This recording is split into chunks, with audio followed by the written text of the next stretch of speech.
Heating effect of current. अगर किसी resistance में हम करंट को पास करते हैं तो रेजिस्टेंस की वजह से हीट जनरेट होती है उसमें और वायर का टेम्परेचर बढ़ जाता है। तो इसी को हम हीटिंग इफेक्ट ऑफ करंट कहते हैं। इसका यूज़ हम इस इफेक्ट का प्रयोग हम जैसे हीटर वगैरह होते हैं उसमें यूज़ करते हैं। हाई रेजिस्टेंस के वायर लगा दो, टंगस्टन जैसे लगा दो, तो वो बहुत हीट करता है। तो हीटर में हाई रेजिस्टेंस के वायर यूज़ होते हैं, तभी जब उससे करंट पास होती है तो वो एकदम हीट कर जाता है। इसी इफेक्ट का हीटिंग इफेक्ट कहते हैं इसको, और इसी का हम यूज़ इन सब वायर में करते हैं। सर, इसका अगर फार्मूला निकालना है कि कितनी हीट जनरेट होगी, तो जो भी पावर कंजम्पशन होता है उसका फार्मूला होता है V²/R या V/I या I² इंटू आर। तो अगर आपको पावर कंजम्पशन पता है तो आप work done, power is equal to work done upon time, और वर्क डन कितना होगा, जितनी हीट जनरेट होगी। तो हीटिंग इफेक्ट का फार्मूला अगर आपको निकालना हो तो that is equal to work done, तो that is V²/R into time करना पड़ेगा, या I² into R into time करना पड़ेगा, या V/I इंटू टी करना पड़ेगा। तो हीट जनरेट का फार्मूला हो गया V²/R ऊपर टी का मल्टीप्लाई, या I² into R into T का मल्टीप्लाई, या V/I इंटू टी का मल्टीप्लाई। तो इस हिसाब से हीट डायरेक्टली प्रोपोर्शनल होती है I² के। जितनी ज़्यादा आप करंट पास कराओगे उतनी ज़्यादा हीट जनरेट होगी। हीटिंग इफेक्ट चाहे अल्टरनेटिंग करंट हो चाहे डायरेक्ट करंट हो, दोनों में ही आता है। उसके बाद एक टर्म आती है that is joule heating effect. Joule heating effect is irreversible. ध्यान दीजिएगा, इररिवर्सिबल है। रिवर्सिबल प्रोसेस वो होते हैं जो कंडीशन को पलट दो तो वापस आ जाए, लेकिन इररिवर्सिबल प्रोसेस वो होते हैं जो कंडीशन को पलट दो तब भी वापस ना आए। तो joule heating effect irreversible process है। भाई, किसी वायर से अगर हम करंट को पास कराएं तो वायर हीटअप होगा, और अगर हम करंट उल्टी डायरेक्शन में पास करें तब भी वायर हीटअप होगा। तो इसी को हम कहते हैं जूल हीटिंग इफेक्ट। तो ये कैसा हुआ, इरिवर्सिबल हुआ। करंट की डायरेक्शन को पलटने पर क्या वायर ठंडा हो गया? तो वायर ठंडा तो नहीं हुआ। करंट की डायरेक्शन को पलटने पर भी वायर गर्म होता है। तो joule heating effect is irreversible process कहलाता है।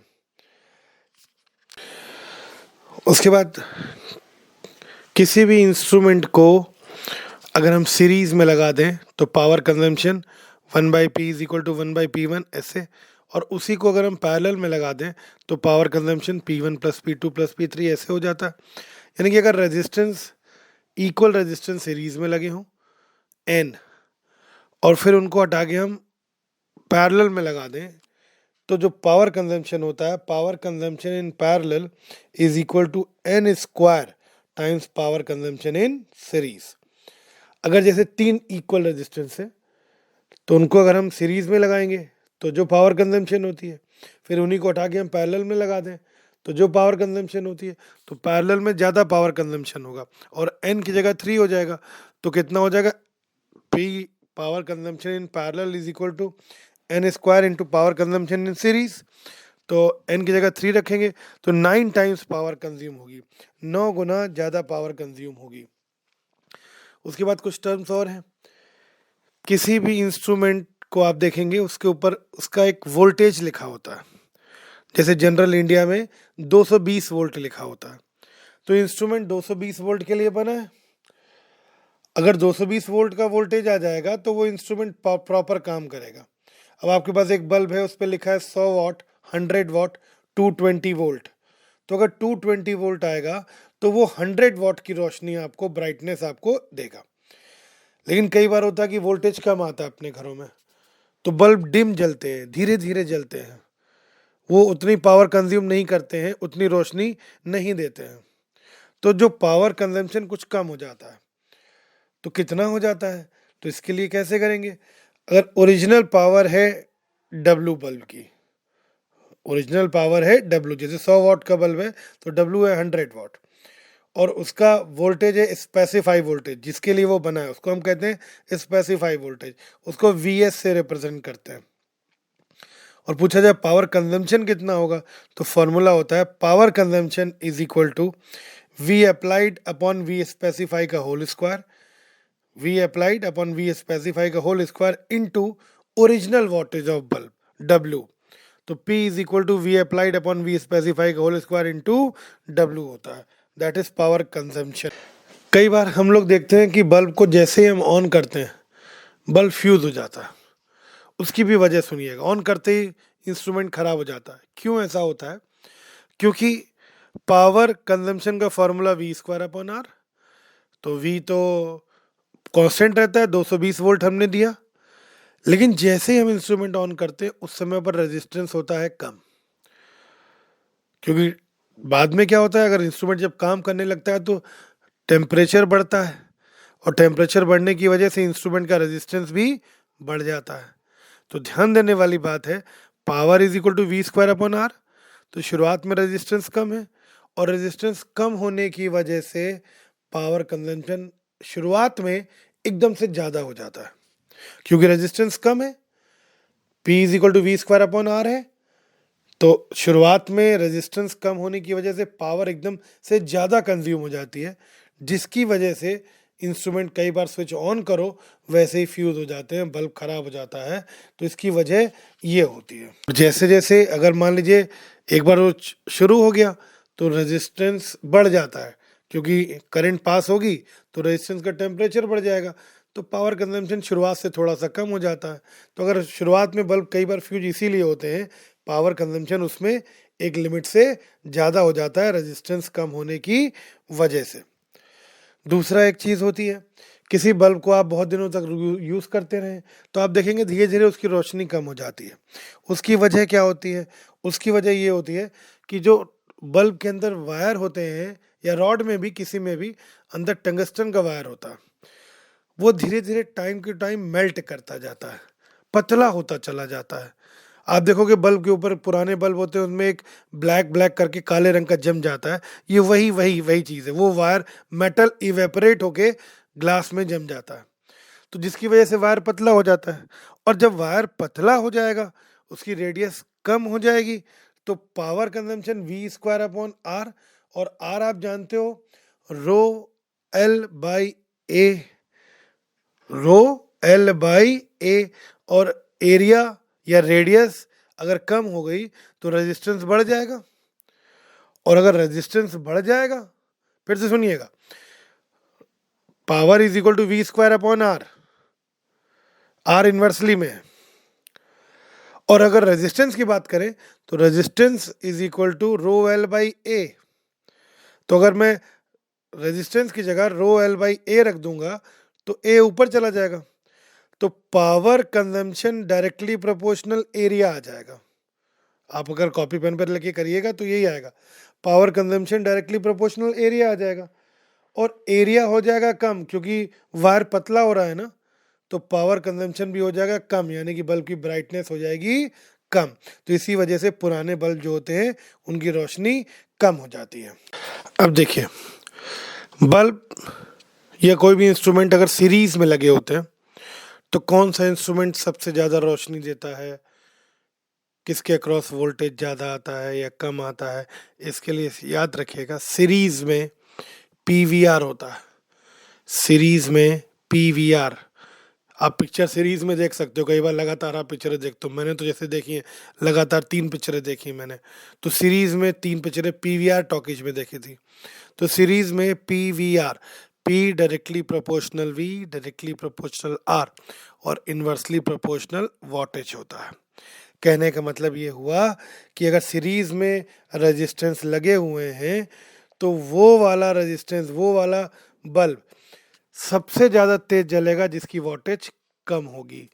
P directly proportional V directly proportional R directly proportional 1/W wattage. Series में PVR याद रखिए, डायरेक्टली प्रोपोर्शनल 1/W और कर लीजिए।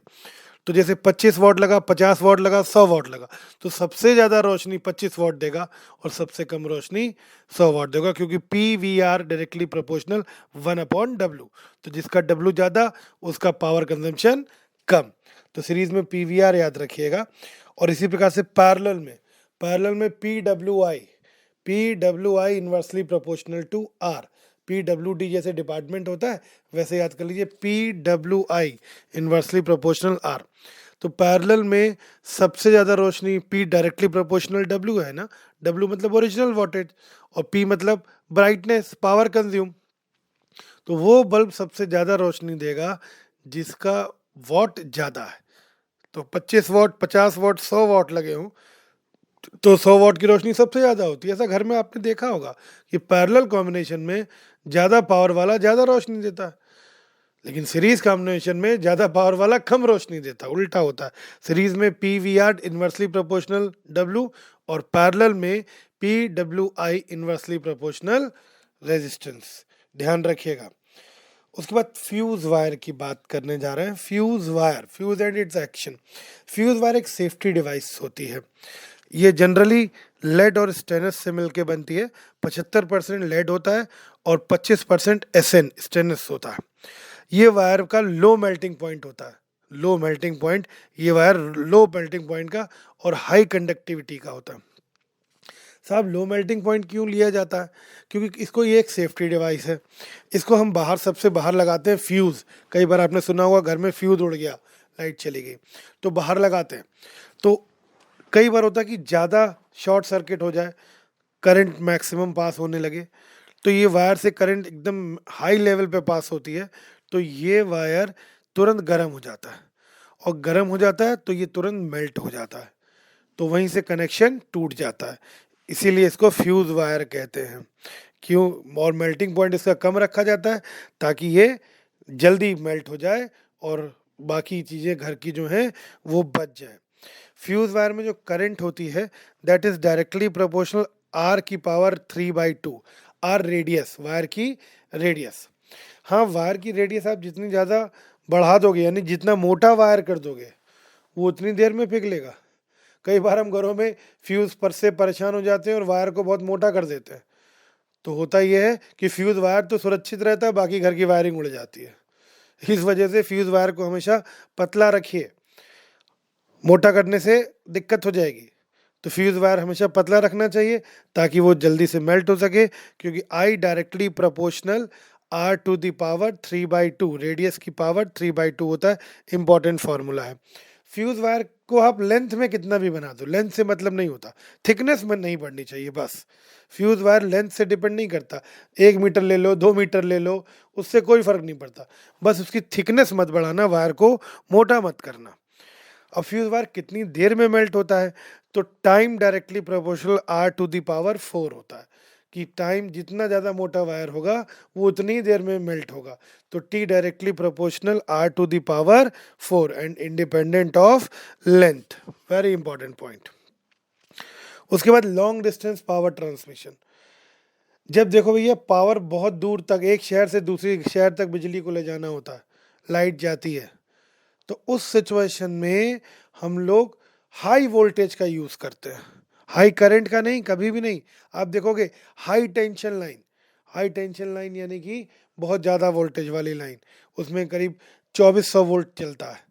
तो लॉन्ग डिस्टेंस ट्रांसमिशन हमेशा हाई वोल्टेज पे होता है, क्योंकि हाई वोल्टेज पर लॉसेस कम होते हैं। याद रखिएगा, हाई वोल्टेज पर पावर लॉसेस कम होते हैं। हाई करंट पे कभी नहीं होता, हाई वोल्टेज पर लॉन्ग डिस्टेंस ट्रांसमिशन होता है, क्योंकि पावर लॉसेस कम हो जाते हैं वहाँ पर। अब उसके बाद एक पॉइंट और सुनिए साहब, आपके पास एक कॉइल है, आप उससे पानी को गर्म करते हो कॉइल से। आपको मैं 2 कॉइल दे दूं और कहूँ पानी को गर्म करो, तो सर 2 कॉइल अगर हम सीरीज में लगा देंगे तो पानी देर में गर्म होगा, और अगर पैरेलल में लगा देंगे तो पानी जल्दी गर्म होगा।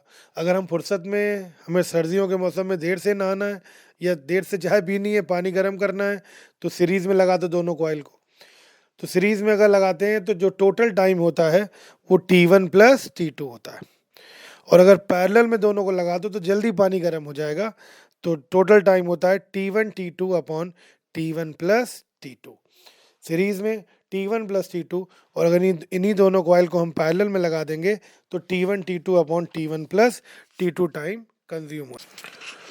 थर्मोकपल, अगर दो मेटल के स्ट्रिप अगर हम ले लें और उनको जोड़ दें एंड टू एंड,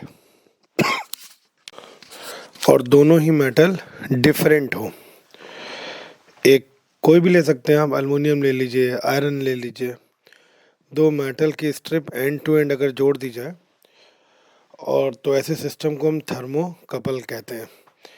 इसका एक एंड कम टेम्परेचर पे रखा जाता है, लगभग 0 डिग्री सेंटीग्रेड पर, जिसे हम कोल्ड जंक्शन कहते हैं।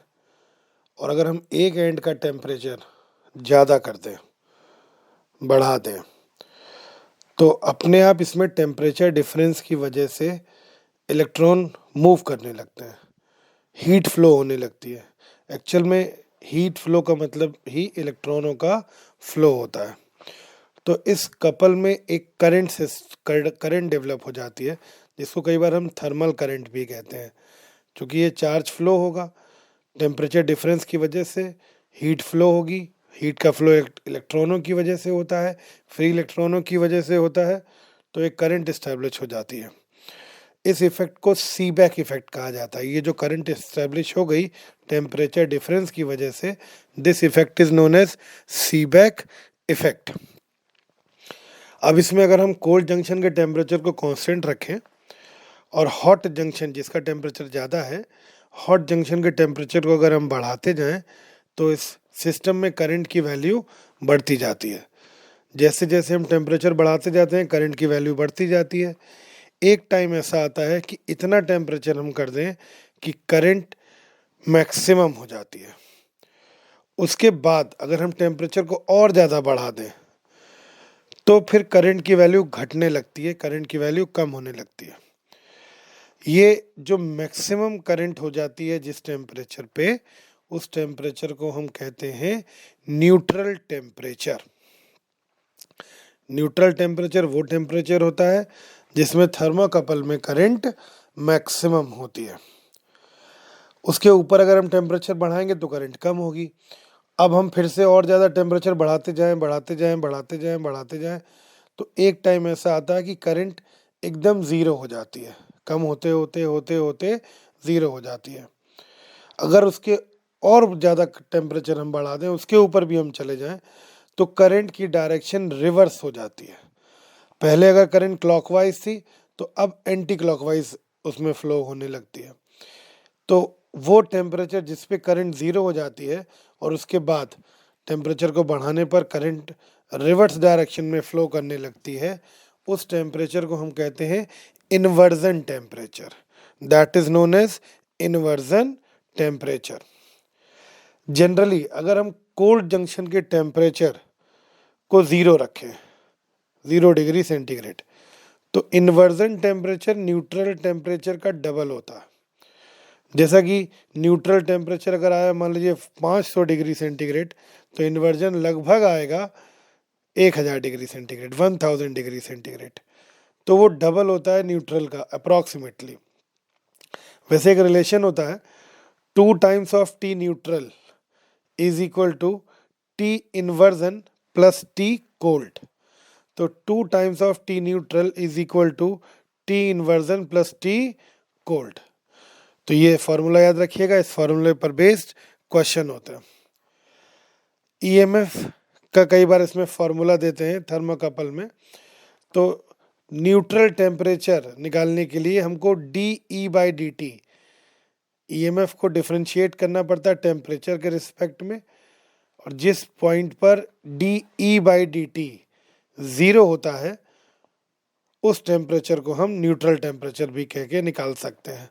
तो न्यूट्रल टेम्परेचर को निकालने का एक तरीका और है कि dE/dt की वैल्यू को ज़ीरो पुट कर दिया जाए, और dE/dt में dt टेम्परेचर है, इक्वेशन को टेम्परेचर के रिस्पेक्ट में डिफरेंशिएट करते हैं और वैल्यू को ज़ीरो पुट करते हैं, तो न्यूट्रल टेम्परेचर की वैल्यू फाइंड हो जाती है, निकल आती है।